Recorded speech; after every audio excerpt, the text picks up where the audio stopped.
Insecurity unsettles Abuja ahead of anniversary. Federal government reaffirms dedication to data harmonization. Plus, US warns of large Siberian military buildup near Kosovo. Hello and a warm welcome to News Live here on VR Television. My name is Philip Sliven. Residents of the Federal Capital Territory, Abuja, are now highly unsettled following widespread insecurity around the city center and some outskirts, characterized by frequent and indiscriminate robbing and abduction of motorists and commuters. The ugly situation is stalling nightlife in the bubbling city as the country prepares to celebrate its 63rd independence anniversary. Now, speaking to newsmen, some residents of the FCT described the rate of kidnapping and robbery within the city center in recent time as alarming. They lamented that the FCT has become highly under-policed with little or no visible policing operations going on. Most times, motorists can drive through the whole of Ahmadu Bello Way, one of the longest roads in the city, without sighting a police patrol. The agency that are usually on rapid patrol are the Federal Road Safety Commission and the Vehicle Inspection Officer, but they are not armed.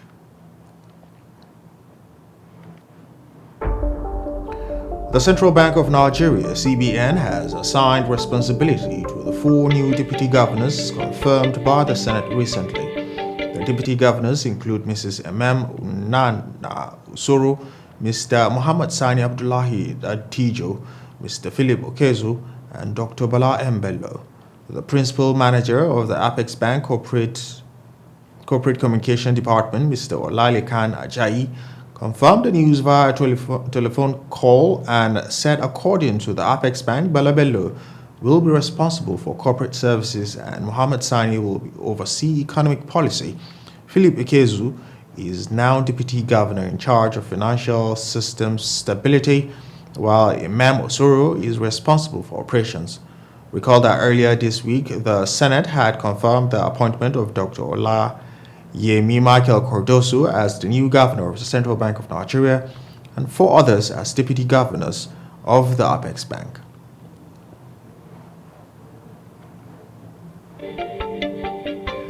The Chief of Defense Staff, General Christopher Musa, has restated the commitment of the Nigerian Army Forces to end security challenges in the country. Musa stated this during a condolence visit to the Emir of Zazzau, Emir Bamali, yesterday evening in Zaria, Kaduna State. He assured that the security challenges facing the country will soon be a thing of the past and sought for prayers for the military to succeed. Musa, accompanied by some top military officers, commiserate with the Muslim cleric over the death of 8 worshippers who died in the mosque collapse. The CDS conveyed the condolence of the armed forces and prayed for the repose of the souls of those who lost their lives in the tragic incident. Responding, Bamali expressed gratitude for the visit and commended President Bola Tinubu for finding General Musa worthy of the appointment.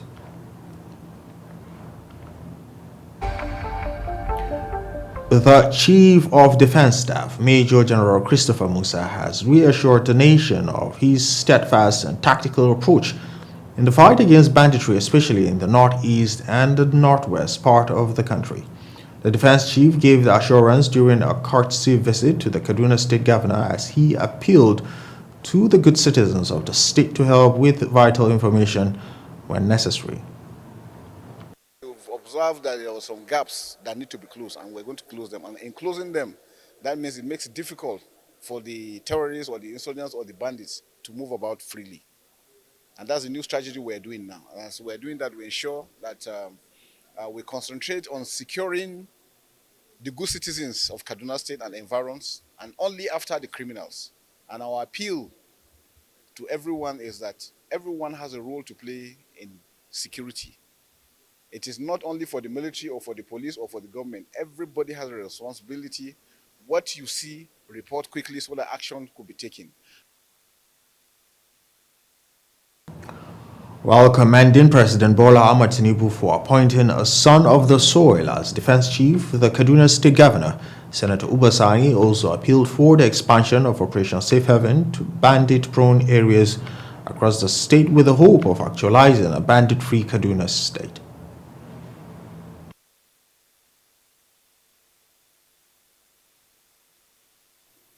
He has been helping Kaduna State. I can say that most of the requests I put to him, he has been extremely supportive, and of course he has been helping us, and that has been the reason why today when I also emphasize on the need to expand Operation Safe Haven, and as well as try to put more boots on ground in terms of also looking at the area of Zangon Katab area, Kaura, Kapanchan, and coming to the area of Beningwari, Igabi local government, and Giwa local government. All these areas are areas that the Chief of Defense Staff have been helping us, and I have no doubt in my mind he will continue to help us to be able to address the problem of insecurity in Kaduna State. The Adamawa State Chapter of the Nigerian Labour Congress says it will do everything possible to ensure that the indefinite industrial action scheduled to commence on October 3rd was fully implemented across the state. Mr. Emmanuel Fashe, State Chairman of the Union, told this today that his NLC chapter has formed a formidable monitoring committee which comprises experienced civil servants who were fully exposed on unionism activities. And Fashe reiterated the commitment of the group in ensuring that the strike was implemented to the letter, as all public and private places will be shut down. He explained that the strike was necessitated by the current economic hardship being experienced by Nigerians due to the removal of petroleum subsidy by the federal government. He said the subsidy removal has raised prices of goods and other essential commodities by about 300%, while workers' pay remains stagnant. And now we'll go on a break, and when News Live returns, we'll be looking at 3 killed, 18 feared missing in Zimbabwe. We have details of that and more after this break.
Every now and then, we ask questions, try to make sense of the what, whys, and the who's around us. Every week on Viewer Exclusive, we'll ask an expert and get these questions answered about your finances, your health, politics, and lifestyle. He tells you that something is going off. Political seasons. So that's the question. How do we get this to continue to happen? Let's say putting in an interim government, before. that will bring a lot of confusion. All right. Sometimes you don't know how much support you get from a friend, and he helps you with whatever situation. Join me, Chinonso Pam, every week on Viewer Exclusive. Let's get those mind-boggling questions answered. Viewer Exclusive, showing every week on Viewer Television.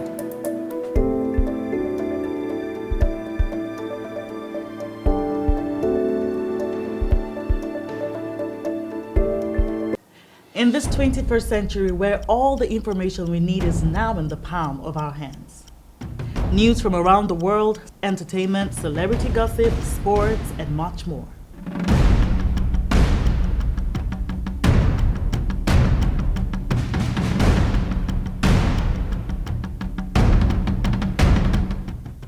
The only thing that you need is the right source.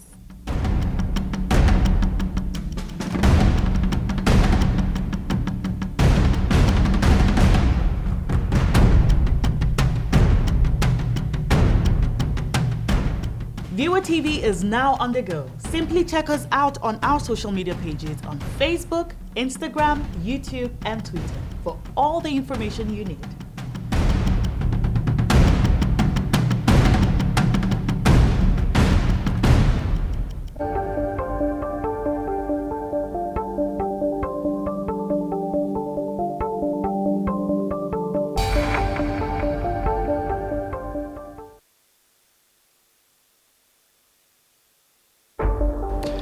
Welcome back, and it's good to know that you are still here with us. Well, this is still News Live here on Viewer Television. Before we move forward, here is a recap of our top stories. Insecurity unsettles Abuja ahead of anniversary. And also, federal government reaffirms the dedication of data harmonization. Plus, US warns of large Serbian military buildup near Kosovo.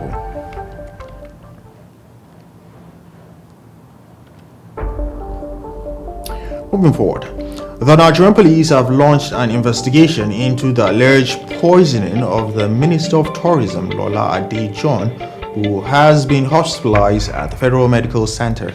A report has it that the Commissioner of Police, Federal Capital Territory Police Command, Haruna Garba, has ordered the State Criminal Investigation Department to immediately take over from the Mabushi Police Division an ongoing investigation into the alleged poisoning. The FCT Police Command Public Relations Officer SP Josephine Ade revealed the development on Saturday in an exclusive telephone interview with newsmen. The CP has ordered the Mabushi Police Division that was investigating the matter to immediately transfer it to the SCID. SP Ade revealed Adejohn, a 60-year-old, was appointed minister by President Bola Tinubu in August. She has been hospitalized in Abuja due to suspected acute poisoning of unknown origin. Sources close to the family reported that the minister was quickly taken to the Federal Medical Center in Jabi when she began showing signs of illness. As of Saturday morning, she had been at the facility for 5 days. The Nigerian Immigration Service has inaugurated a training center in Ilorin, Kwara State for easy tracking of illegal immigrants in the country.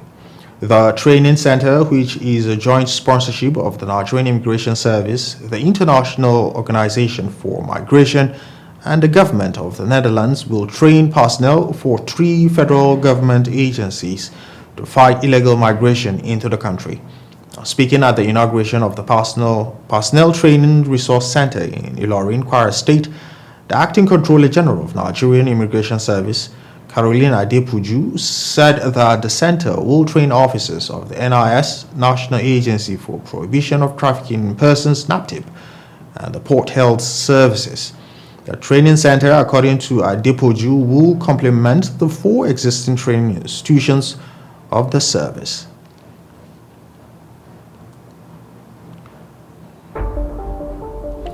The Nigerian Minister of Interior, Dr. Olubunmi Tunji Ojo, has reaffirmed the government's dedication to harmonizing the country's data management processes through the National Identity Management Commission, NIMSI. In a meeting held earlier this week in Abuja with the leadership team of MTN, led by its Chief Executive Officer, Carla Toriola, Dr. Tunji Ojo underscored the importance of this initiative. The minister highlighted that the Minister of Interior is fully committed to ensuring the success of the data harmonization project, emphasizing that the era of multiple identity registrations will soon be a thing of the past. And President Bola Ahmed Tinubu has mandated the NIMSI to spearhead the harmonization of the country's databases, with the ultimate goal of enhancing national identity and bolstering security measures.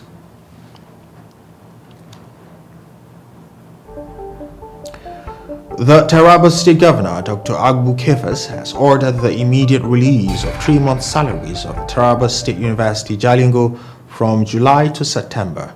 This was the outcome of the meeting of the governor with the management of the university and union leaders at the ESCO Chamber Government House Jalingo earlier this week. Addressing the gathering of the management of Taraba State University, Jalingo, ASU and other union leadership and representative of the Students Union, the governor of Taraba State, Dr. Agbukefas, condemned threat of imminent strikes from unions and said the issues of outstanding salaries in the institution was inherited and that he is going to address them all. The governor observed that addressing the outstanding payment is not only a matter of financial responsibility, but a moral obligation to the educators. The governor explained that he understood the gravity of the situation and challenges confronting the institution and acknowledged the contribution of the academic staff in shaping the future of the state through education. Dr. Agbukefas identified dialogue and understanding as ways of resolving problems confronting the Taraba State University Jalingo. He described the academic staff as builders of dreams and guardians of the future of the young generation. I wish to address the imminent threat of a strike by our dedicated academic staff union over the issue of outstanding salaries inherited by this administration. We didn't create it, we inherited it. I want to assure you that I fully understand the gravity of the situation and the frustration that have led us to this point. He reiterated his commitment to prompt payment of salaries, pension, and gratuity, and said he is committed to the implementation of the minimum wage by October. To the students of the Taraba State University, the governor said they are the heart and soul of the education system and urged them to focus on their studies. In addition to addressing the salary concern, I want to pledge my unwavering commitment to the welfare of our civil servants. As I earlier promised, that there will be prompt payment of salaries, pensions, gratuity, and other allowances. The Vice Chancellor, Taraba State University, Professor Sunday Bako, and ASU Branch Chairman, Dr. Mbave Garba, commended the governor for convening the meeting, describing it as first of its kind, and lauded him for agreeing to offset 3 months' salaries of the institution. By ordering the immediate release of the outstanding salaries from July to September. I think that is commendable. The discussion we had with the governor, I want to assure that it is fruitful, and we will surely take the same way it is to our members. We are optimistic that it will go down well with our members. Linda Guana, VOA TV News, Jalingo.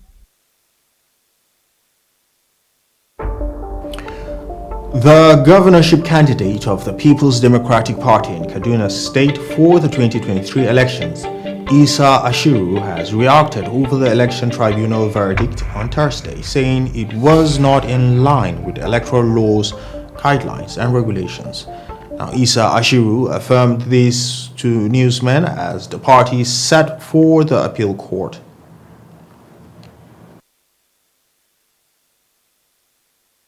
Confirms that the election was not concluded.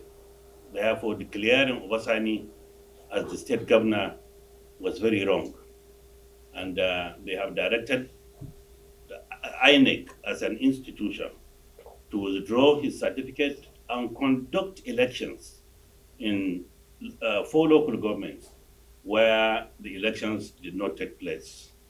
So for anybody to come and say that the election was upheld is unfortunate. I have to make this clarification so that our people back home will know that we are on it. I want to assure our people, when I say our people, the good people of Kaduna State, the good and the bad and the ugly, because as leader, all are mine, and I'm willing to manage all. The truth of the matter is that we met yesterday with our legal team, and we're in agreement that the tribunal has done its bit. but we still have something outstanding that we need to follow up. So we are going to do the Court of Appeal to pursue it. I'm sure the gray areas that were raised will be sorted out at the tribunal.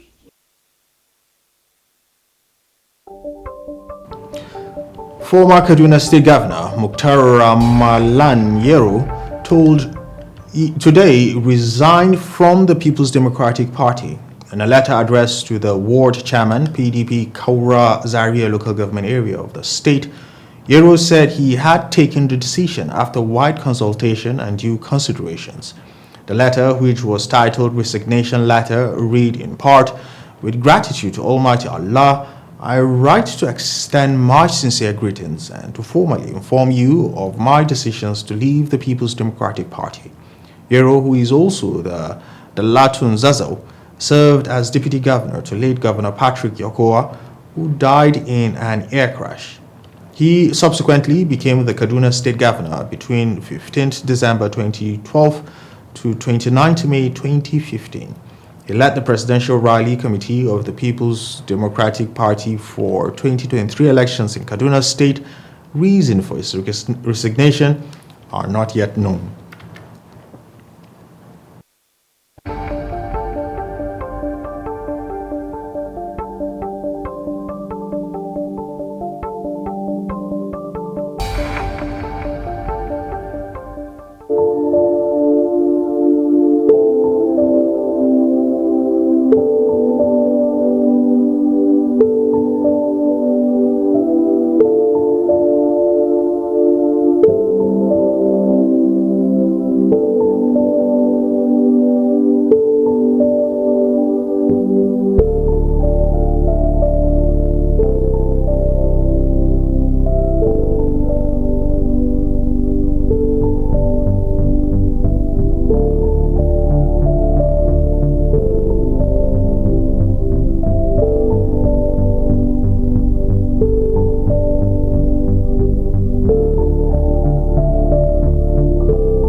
And away from Nigeria, the United States urged Belgrade to pull its forces back from the border with Kosovo on Friday after detecting what it called an unprecedented Serbian military buildup. Serbia deployed sophisticated tanks and artillery on the frontier after deadly clashes erupted at a monastery in northern Kosovo last week. The White House warned the violence in which a Kosovo police officer and 3 Serb guns were killed marked one of the gravest escalation for years in Kosovo, a former Serbian breakaway province. The build-up took place within the last week, but its purpose was not yet cleared. Now, Kirby said U.S. Secretary of State Antony Blinken had telephoned Serbian President Aleksandar Vučić to urge immediate de-escalation and a return to dialogue, he added. A National Security Advisor Jake Sullivan also spoke with Kosovo Prime Minister Albin Kurtin and expressed concerns about Serbian military mobilization, according to a readout of the call.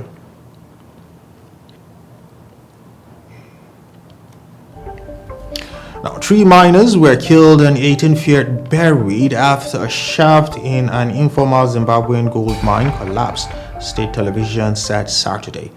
The accident occurred in Chegutu, about 120 kilometers, which is 75 miles west of the capital Harare, ZBC said. Now, 3 bodies have been retrieved from the collapsed Bay Horse mine in Chegutu, it said.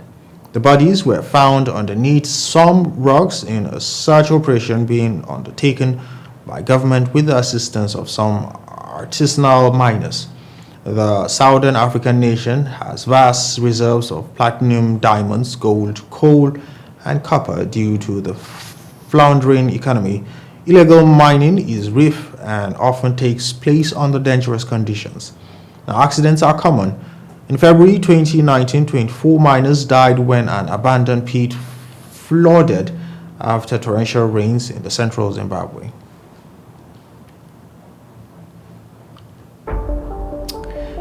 Ukrainian President Volodymyr Zelensky has opened Kyiv's first International Defense Industries Forum in a bid to attract more manufacturers to build arms in Ukraine. Kyiv has depended heavily on Western aid since Russia's invaded last year, but is increasingly seeking to bolster its domestic arms industry amid fears support from its allies may waver. Officials from over 30 countries and 250 defense firms were gathering for the forum, which comes as Zelensky lobbies the West for more arms to wage a counter-offensive against Russia. Now, Kyiv launched its pushback to regain occupied territory in June, but has acknowledged slow progress as its troops encounter lines of heavily fortified Russian defense.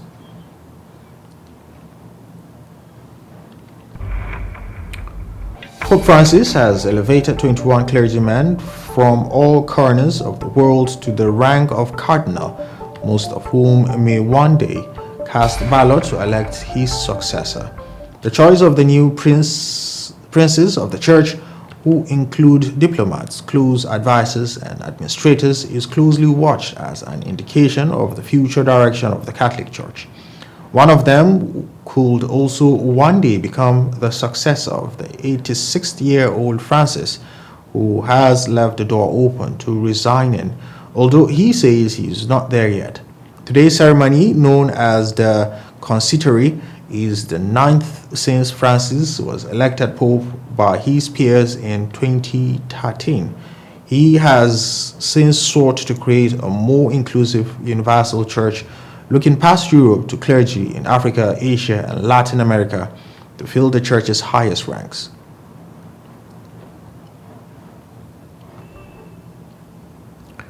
The wife of Gabon's ousted President Ali Bongo Ondimba has been charged with money laundering and other offenses, the public prosecutor disclosed yesterday.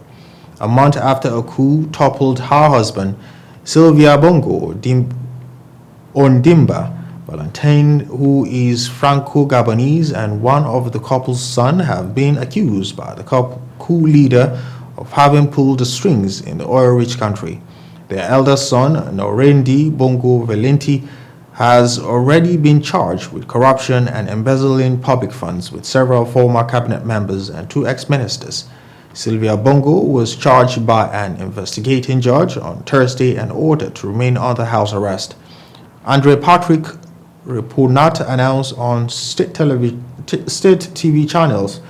She also faces other charges, including concealment and forgery, he said. Now, Sylvia Bongo has been under house arrest in the capital, Libreville, since the coup in August 30th.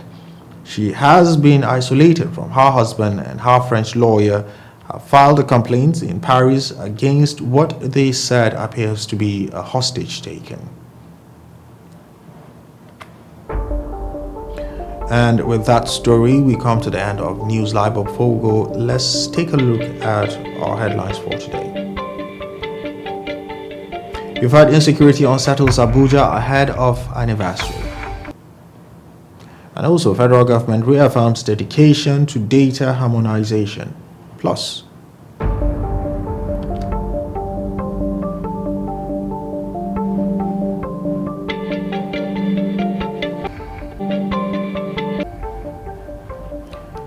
U.S. warns of large Serbian military buildup near Kosovo. Well, thank you for your time and, of course, your company. Please stay tuned for the rest of our programs. My name is Philip Sliven. Have a great evening.